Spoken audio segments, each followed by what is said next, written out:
ఆ స్టిల్ చాలామంది గుర్తుపడతారు. వెరీ పాపులర్ స్టిల్ అది. కొదమసింహం అనే ఒక కౌబాయ్స్ ఫిల్మ్ నేను యాక్ట్ చేశాను 1990లో. సినిమాలో ద స్టిల్ నాకు చాలా ఫేవరెట్ స్టిల్. ఆ స్టిల్ నాకు బాగా నచ్చిందని చెప్పి ప్రొడ్యూసర్లు నాకు గిఫ్ట్గా ఇచ్చారు. అది ఇప్పటికీ ఈ రోజుకి నా ఇంట్లో మంచి ప్లేస్లో గోడ మీద ఉంటుంది. అది కౌబాయ్ ఫిలిమ్స్ అంటే చాలా ఇష్టం నాకు. నేను నా చిన్నతనంలో క్లింట్ ఈస్ట్వుడ్, అలాగే గ్రెగరీ పెక్, ఉమర్ షరీఫ్ వీళ్ళు చేసినటువంటి సినిమాలన్నీ కూడా నాకు చాలా ఇష్టం. గ్రెగరీ బెన్ ఇది గుడ్ బ్యాడ్ అండ్ అగ్లీ అలాంటి సినిమాలు నేను యాక్టర్ అయిన తర్వాత నాకు వస్తుందని చేస్తానని నాకు ఎప్పుడు నేను ఊహించలేదు. ఎందుకంటే అప్పటికి హీరో కృష్ణ గారు చేసినటువంటి మోసగాడి సినిమా పెద్ద హిట్ అయింది. అన్ని రికార్డ్స్ అది బ్రేక్ చేస్తుంది అప్పట్లో.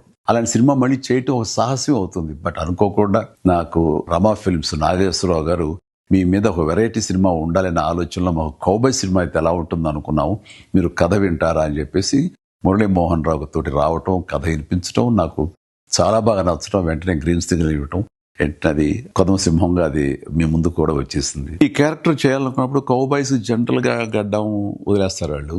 చాలా మంది ఏమన్నారంటే మన హీరోలు గ్లామర్ కనిపించాలని, గడ్డం వదలద్దు, క్లీన్ షేవ్ తోటే ఉండాలని. కొంతమంది అయితే పట్టుపట్టారు. కానీ నాకు ఈ గడ్డంతో ఖచ్చితంగా చేయాలంటూ గడ్డం వదిలేసి ఆ స్టబుల్ తోటి చేసిన ఫస్ట్ సినిమా ఈ కొదమసింహం. నేను అందులో కాస్టింగ్ పరంగా వస్తే నాకు ఇష్టమైన క్యారెక్టర్ సుడిగాలి మోహన్ బాబు చేశారు. ఆయన చాలా బాగా చేశారు. అంటే ఆ సుడిగాలి క్యారెక్టరు ఒక వినోదంగా ఉంటుంది, చాలా జుగుప్స్గా అనిపిస్తుంటుంది, అండ్ విలనిజం ఉంది, అందులో ఎంటర్టైన్మెంట్ ఉంటుంది. ఆల్ టుగెదర్ మోహన్ బాబు గారు కాకపోతే మరొకరైతే అది చేసి ఒప్పించి మెప్పించేవాడు కాదు. అది ఆయన వల్ల సాధ్యమైంది.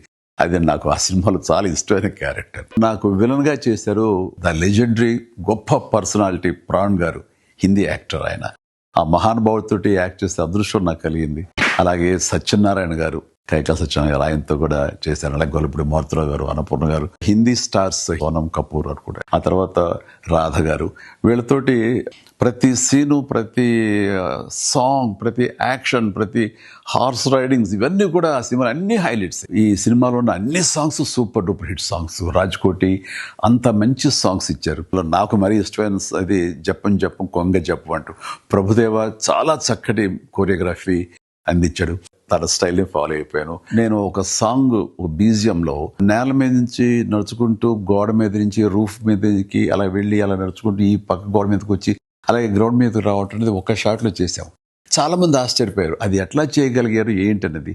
ఓ చాలా పెద్ద వీల్ మీద మొత్తం సెట్ వేసి సెట్ తిరుగుతూ ఉంటుంది అనమాట కంప్లీట్గా. దానికి కెమెరా ఫిక్స్ చేసాం. అది ఈ మధ్యకాలంలో ఒక ఇంగ్లీష్ పిక్చరు ఇన్సెప్షన్ ఏదో అందులో కూడా అది చూపిస్తాడు. ఇప్పుడు చూపించింది మేము ఆ రోజుల్లో అన్ని సంవత్సరాల క్రితం చేసాను ఈ టెక్నాలజీ వాడి. నాకు ఫేవరెట్ సినిమా ఉండొచ్చు, కానీ నాకంటే ఎక్కువ రామ్ చరణ్కి ఇది చాలా ఇష్టమైన సినిమా. తను చిన్నప్పుడు భోజనం చేయాలంటే వాళ్ళ అమ్మ ఈ సినిమా క్యాసెట్ పెట్టి దగ్గర భోజనం చేసేవాడు కాదు. అంతగా ఫేవరెట్ ఫిల్మ్ చరణ్కి ఇది. రిలీజ్ల సమయం ఇది. చాలా సినిమాలు రిలీజ్ చేస్తున్నారు.